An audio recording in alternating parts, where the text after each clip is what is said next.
За надад нэг гурван тодруулах зүйл байна. За эхний сэтгүүлчд бол одоо хүний эрхийг хамгаалагч дээр бол санал нэг байна. Тэгээд энэ тоо баримтаас харахад 2023 онд дэлхийн одоо 109 орноос одоо хэвлэл мэдээллийн эрх чөлөөгөөрөө манай улс бол 88 дугаарт байсан. За 24 онд бол 180 орноос 109 дугаар байранд ороод 21 жилийн хугацаанд 21 байр ухарсан. Тэгээ энүүнийхээ одоо шалтгааныг за хэвлэл мэдээллийн одоо хууль зүйн орчин болоод 21 байраар ухарсан байна. За хамгийн ноцтой нь сэтгүүлчдийн эрх чөлөөнд халдаж байгаа энэ үзүүлэлт бол 34 байраар ухарсан учраас 1 жилийн дотор одоо энэ 21 байраар хэвлэл мэдээллийн эрх чөлөө ухарсан байна гэсэн ийм дүгнэлт тайлан бол бид нар авсан. За тэгэхээр энэ дээр юу харагдж байна гэхээр за яг хэвлэл мэдээллийн эрх чөлөөний тухай хууль бол одоо хэлцэгдэн нэлээд олон одоо зүйл заалтууд орсон нэлээд дэлгэрэнгүй ийм хуулийн төсөл орж ирсэн байгаа. За энэ дээр бол энэ салбарынхан болон одоо энэ хурал дээрээс өргөн хэлцүүлэх явна гэдэгт бол одоо ойлгомжтой байна. За хамгийн гол нь одоо энэ сэтгүүлчдийн хүний эрх хамгаалагчдын эрх нь өөрсдөө зөрчигдөд байна. Энэ бол 34 байраар одоо 1 жилийн хугацаанд ухрна гэдэг бол маш том одоо хуралт гэж ингэж харж байгаа юм. Тэгэхээр энэ дээр бол нөгөө эрүүгийн хуулийн дээр яг одоо эрүүгийн хуулиар хүний одоо нэр хүндэд халдсан гэдэг ийм зүйл заалтлаар одоо яллагдсан хэвлэл мэдээллийн байгууллагын тийм их байдгүй боловч ер нь залхаан цэрлүүлэх маягтай ер нь бол бүхэл хэвлэл мэдээллийн байгууллагууд одоо энэ цагдаа шүүхийн хаалгыг бол сахиастай ер нь бол одоо энэ хэвлэл нийтлснийхаа төлөө цагдаа дуудагдах асуудал бол сүүлийн үед бол яг үнэндээ бол хавтгаарсан байгаа байхгүй. Тэгэхээр энэн дээр бол яг мэдээж эрийг нь хууль эрх зүйн орчинд бол өөрчлөлт оруулах ёстой. Хүний эрх талаасаа энэ хүний эрх одоо хамгаалагчд маань өөрсдөө одоо эрхэн зөрчигдөд байна гэдэг дээр ямар одоо яг бодиттой санал санаачлалыг оруулж байгаа вэ? Тэр 6 санал санаачлалыг одоо энэ хэвлэл мэдээллийн эрх чөлөөний тухай хуулинд тусгуулж өгөх талаар бас та бүхнээс энэ 6 санаачлагыг бол бас нэлээд манлайлж яваасаа гэж бодож байна. Тэгэхээр энийг бол яг тодорхой оруулах хэрэгтэй ах гэж бодож байна. Энэ дээр та бүхний саналыг сонсъё. За хоёрт нь 2013 онд одоо батлагдсан гэр чохирогчийг хамгаалах тухай хууль байгаа. За энэ 13 онд батлагдсан энэ хууль бол 2016 онд бол өөрчлөлт орсон. За 16 оноос бол гэр чохирогчийг хамгаалах тухай хуулинд ямар ч өөрчлөлт оруулаагүй байгаа. Тэгэхээр 16 онд орсон хууль одоо өөрчлөлтөр бол гэр чохирогчийг хамгаалах тахрын алба гэж ингэж байгуулагдсан байгаа.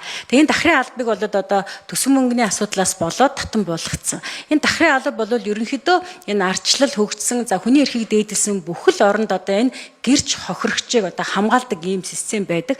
Манад бол энэ системийг нэвтрүүлэх гэж нэг үзээд харамсалтай нь одоо төсвөн мөнгнөөсөө болсон гэсэн ганцхан ийм шалтгаанаар бол татан буугдсан байгаа шүү дээ. Тэгэхээр энэ дээр одоо энэ сая та бүхний өгсөн одоо энэ мэдээлэл дээр бол энэ гэрч болсныхаа төлөө за хохирч болсныхаа төлөө дээрэс нь одоо энэ насан туршийн хүүхдүүд бол маш их хохирч байна.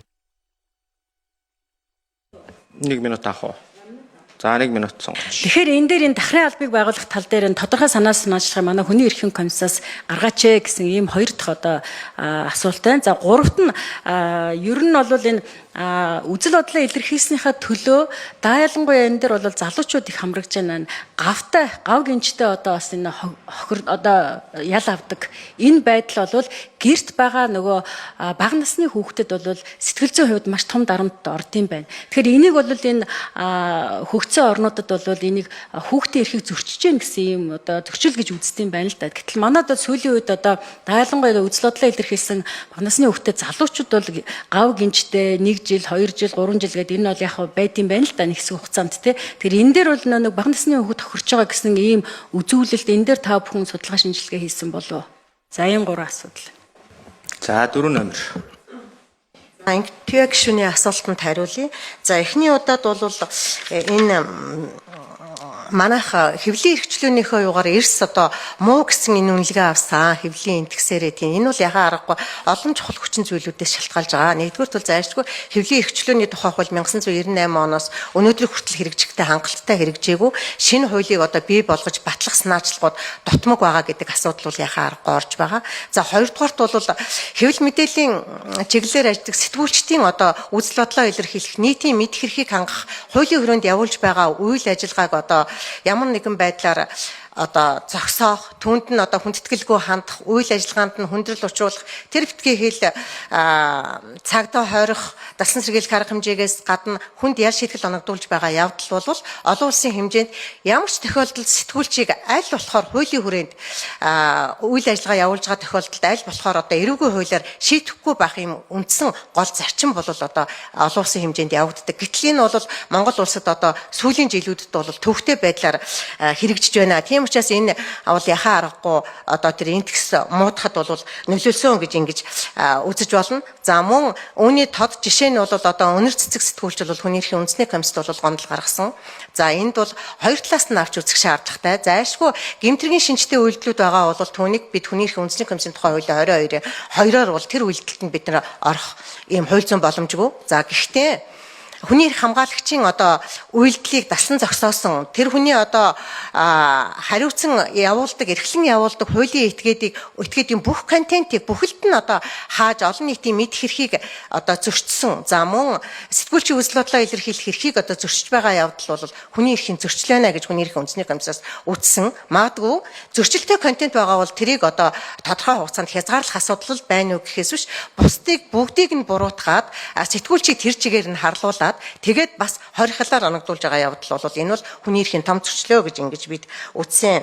За хоёрдугаар асуултын хувьд бол дахрын алба гэж Монгол улсад байгуулагдаад тодорхой хэмжээнд үйл ажиллагаа явуулаад түүнийг сайн муу үр дүн нь ямар байгаа вэ гэдгийг үнэлэлгүйгээр төсвийн хувьд төвөгтэй байна, мөнгө төгрөг хүрэхгүй байна гэдэг шалтгаанаар одоо татан буулгасан. Тийм учраас энэ татан буулгасан үйл явдалтай холбогдоод бол олон гэрч хохирогчдын аюулгүй байдал төвөгтэй байдал бий болсон. Тэдний хохирлыг одоо хамгаалах, хохирлыг нөхөн төлөвлөх асуудлууд бол бүр газарт шалаар унсан. Тийм учраас өнгөрсөн жил бол хүний эрхийн үндэсний комиссийн тухай хуулийн дагуу бид 23 дахь ихтгэлдээ болов хүний эрхийн хамгаалагчийн эрх зүйн байдлын тухай хууль батлагдсантай уялдуулаад хүний эрх хамгаалагчийн аюулгүй байдал, гэрч хохирогчийн аюулгүй байдал, хохирлын асуудлыг одоо бодитоор шийдвэрлэх энэ асуудлыг иж бүрэн төрөөс хараат бусаар одоо шийдвэрлэх энэ боломжийг одоо хангасан тусгай аюулгүй байдлыг нь хангасан бие даасан механизмтай болох асуудлаар өнгөрсөн жилийн улсын хурлаас гарсан 35 дугаар тогтоолд бол тодорхой дурдсан. Тийм учраас энэ тогтоолыг хэрэгжүүлэх явдал бол чухал. Үүнд бол яагаад вэ гэхээр зэрэг гэрч хохирогчийн аюулгүй байдлыг хангах асуудал, мөн хүний эрхийн хамгаалагч, сэтгүүлч, өмгөөлөгч, үйлдвэрчний эвлэлийн байгууллагын төлөөлөл, шударга шүүмжил өрнүүлсэн иргэд, зам иргэний нийгмийн байгууллагын төлөөллүүдэд аюултай байдлууд бий болох тохиолдол бол цөөнгүй байна. Тийм учраас эдгээр хүмүүсийн аюулгүй байдлыг хангах асуудал бол одоо цагдаагийн ерөнхий газрын дэргэдэх гэрч хохирогчийг хамгаалах хэлцээр одоо цөөхөн хэдэн хүний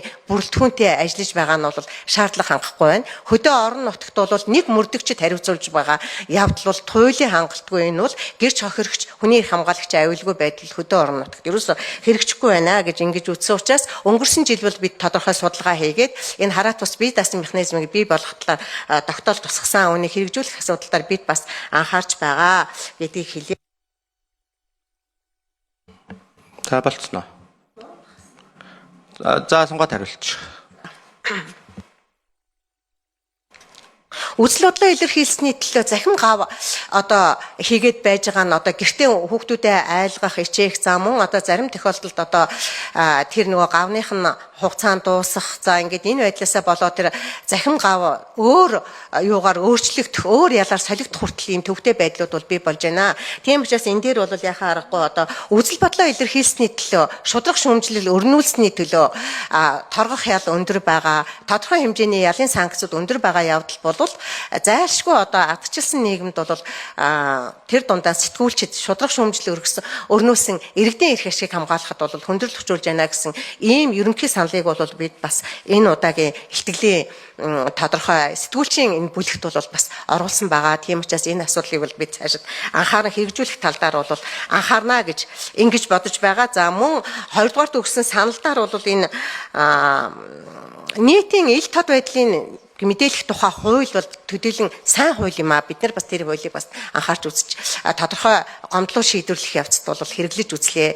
Тэгэхэд бол энэний хэрэгжил төдийлөн хангалттай